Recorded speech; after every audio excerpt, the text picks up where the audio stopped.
As a commercial pilot, a flight instructor, and an aviation mechanic, I get to do a lot of cool things in aviation. One of my favorite things to do, though, is contract work. Basically, the owner of an aircraft contacts me and has me fly the aircraft from point A to point B, whether it's a ferry flight or a demo flight or just coming to pick them up or pick up some passengers. It could be anything. And so these flights are often exciting. You never really know what the whole mission is going to be. You get bits of the story kind of as you go. So I kind of like that that style of just kind of making decisions on the fly and doing that sort of flying. And so contract work is really fun. And I thought it would be cool to take you guys along. And so this video is a flight in a Bell 206 Jet Ranger helicopter. And it's a flight for the owner. It's a contract flight. And so it's a little different than some of the other videos. It's not scripted. It's pretty much just me with a GoPro and going about the flight. And so I hope you guys enjoy this video. If you do, comment below. And if you like this kind of unscripted video, kind of more of a vlog style, let me know and we can do more of these. But that's enough talking for now. Let's get flying. I'm going to park over here in the shade, roast everything in the truck. Here we are.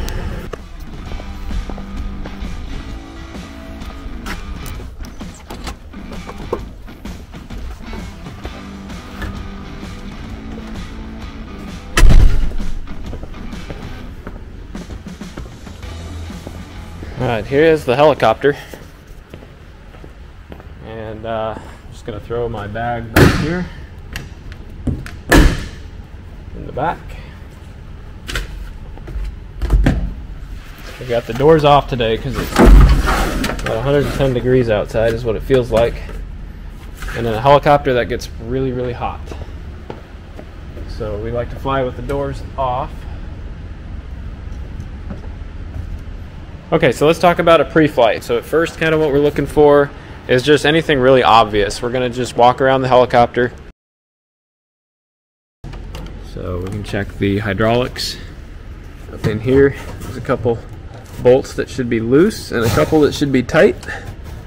So we're just checking for movement, checking for the cotter keys in all of the nuts on the bolts, checking the Heims joints on all the linkages, making sure everything looks good. There's a, I don't know if you guys can see it, but up there's a sight glass for the hydraulic fluid with a little P indicator.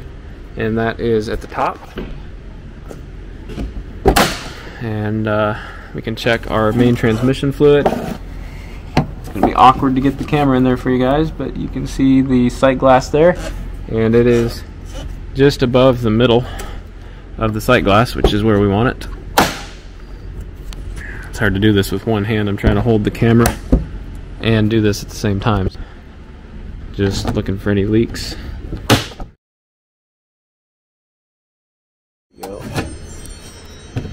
My phone is ringing. Gonna bet it's probably the owner. It is, so we'll take this call. Hey, can you throw one of them snap-on boxes in the truck of that thing?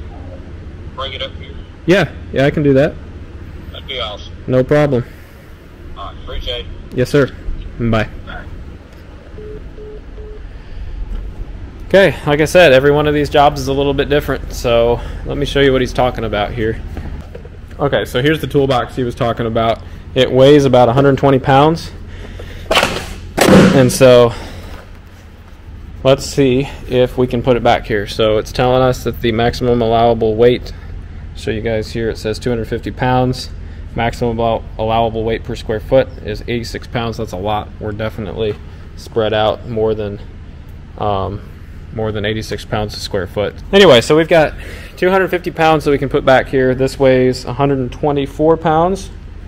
And so we'll have to put it back here and tie it down pretty good. So I'm going to wrestle this toolbox into the helicopter and see if I can get my camera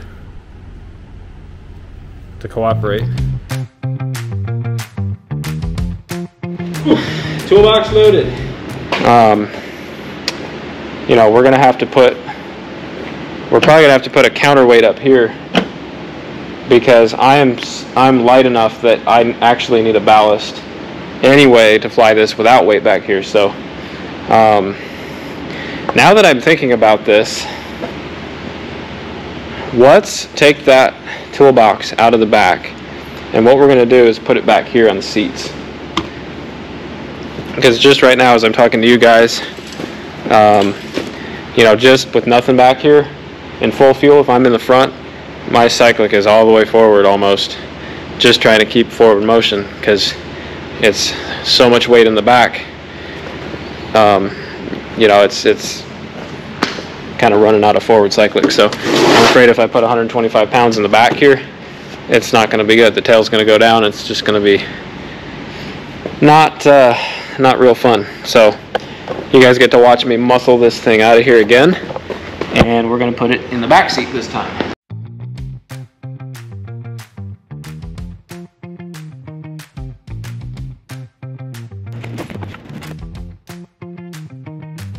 Alright, she's not going anywhere, folks. I'm happy. Alright, so that toolbox is loaded.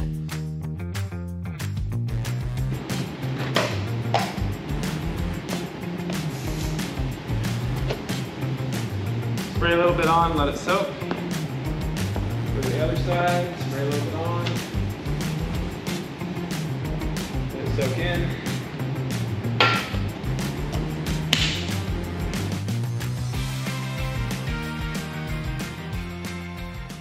Okay, let's see what we can do for a weight. Could almost take a battery or, here we go. What we'll do is we'll take the start pack. This is basically a start pack like for a car. I've got room for improvement on this whole video thing. I'm telling you what, guys. Not used to doing two things at once, video and doing what I'm doing. But anyway, like I was saying, this start pack is kind of like what you'd have for a car, except it's way bigger and heavier, and it's 28 volts instead of 24. And so it's nice to have this in case your battery is low on the helicopter, and it'll also provide a good ballast weight for me.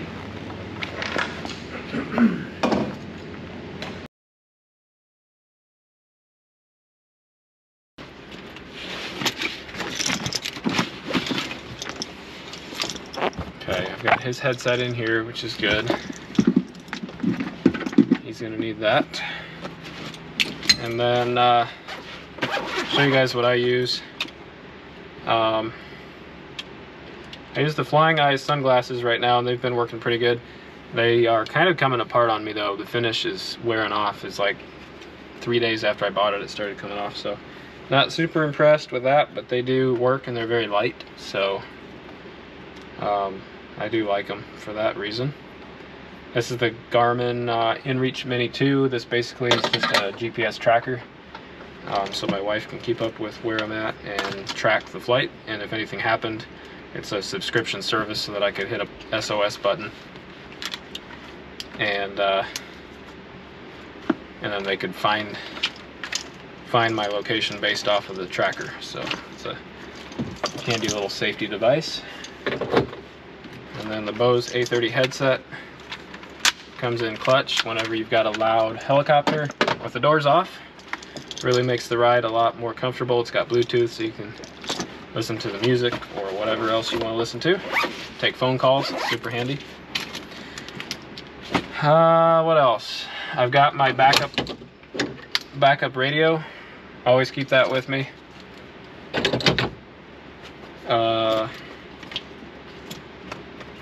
And then, like I said, this thing is just so I can talk to you guys when we're in the air.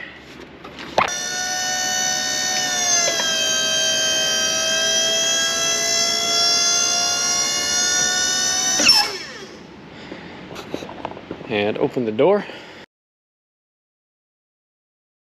I always check the tail rotor gearbox fluid when the door's open. It kind of tends to get dark in there, so indoors it's not always easy to see. As soon as you open that door up, you got plenty of ambient light.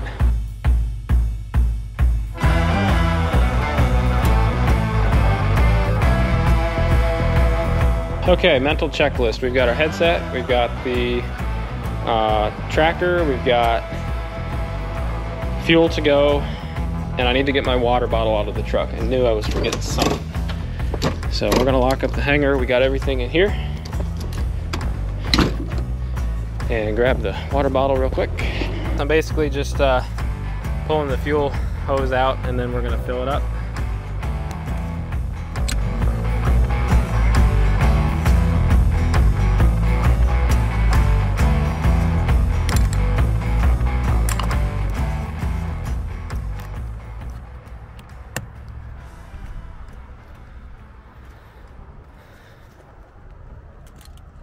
All right, I think we're ready to go.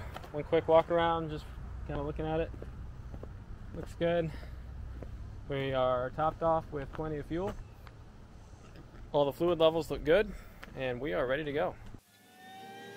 15%. We'll introduce fuel. Oil pressure's coming up. Blades are turning. 30% on the gas producer.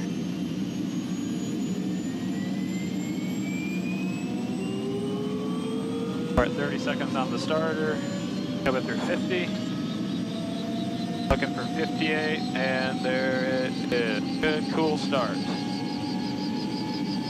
Alright, I'm going to take this headset down so it's not in y'all's way. Hook it through here. Turn my headset on. Alright, welcome aboard, guys. We are going to get up and out of here as soon as possible. Get the generator on. Lights. Good to go.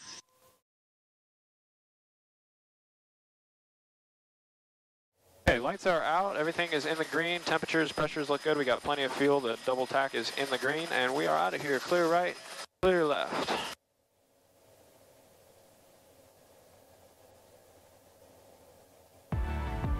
That tail is settling way low down there. I'm glad I put a ballast up here. There's 80% torque, 90%. Let's get out of here. Hold up to 92.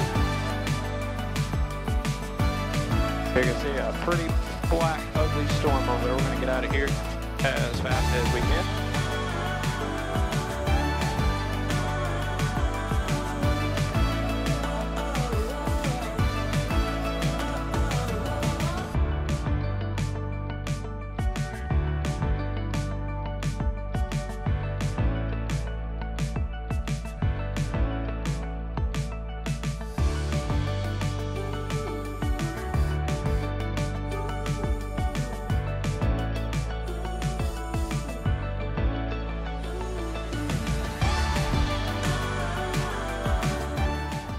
Kind of turn this way. I don't know if you guys can see what we were kind of working with there, but pretty ugly stuff.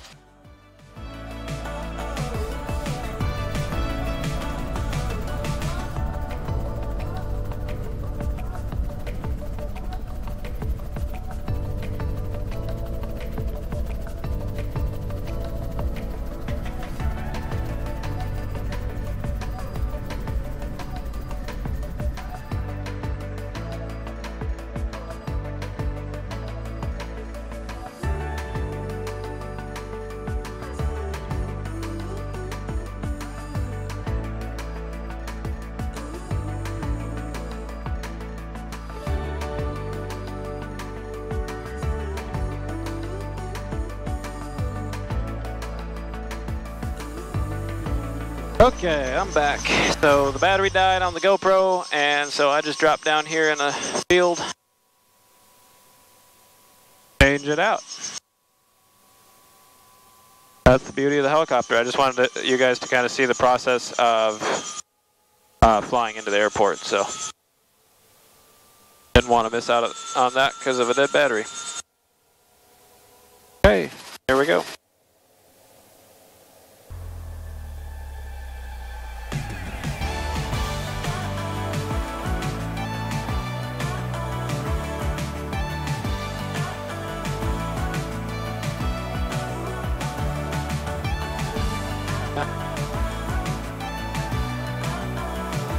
Bonham, Jones Field, traffic helicopter 52 Bravo Hotel is 1010 miles to the east.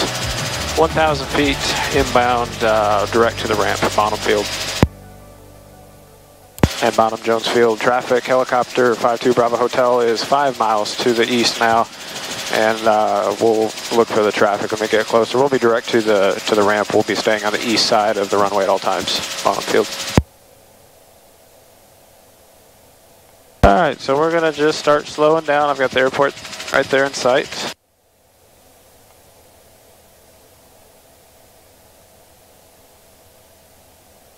Winds are kind of out of the south today, so we'll just kind of swing to this side of the ramp and make our approach into the wind. Even though we're a helicopter and we can pretty much land anywhere, we always want to land into the wind, if at all possible.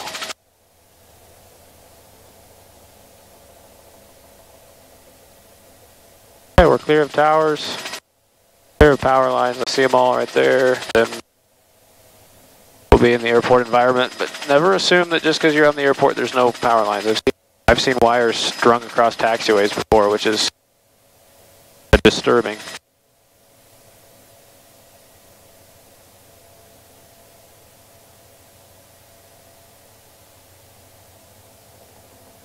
Alright, we'll slow it up for our final approach here. Start bringing power in as we get slow.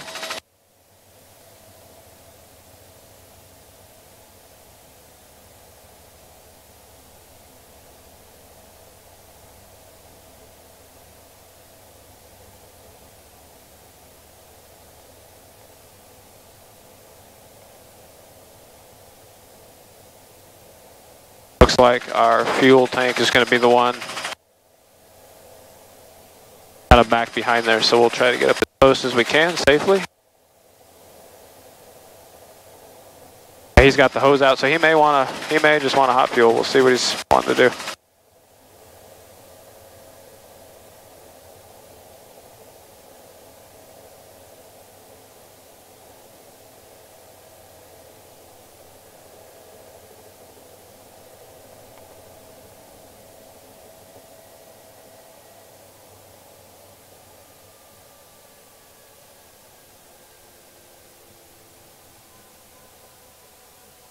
Alright guys, here we are. I'm going to go kind of see what he's wanting to do, whether we're going to shut down or hot fuel. Be right back.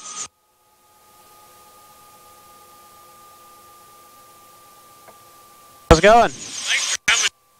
Hey, my pleasure. Do you want to shut down or are we hot fueling? Would you like to shut down or do you want to just hot fuel and leave? Okay, no problem. Alright.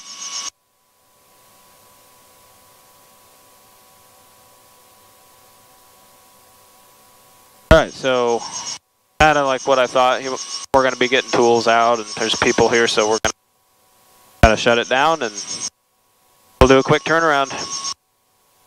I think we may end off the video here, guys. Thanks for coming along, and again, let me know in the comments if you like this video, and we'll do more. See you guys in the next one.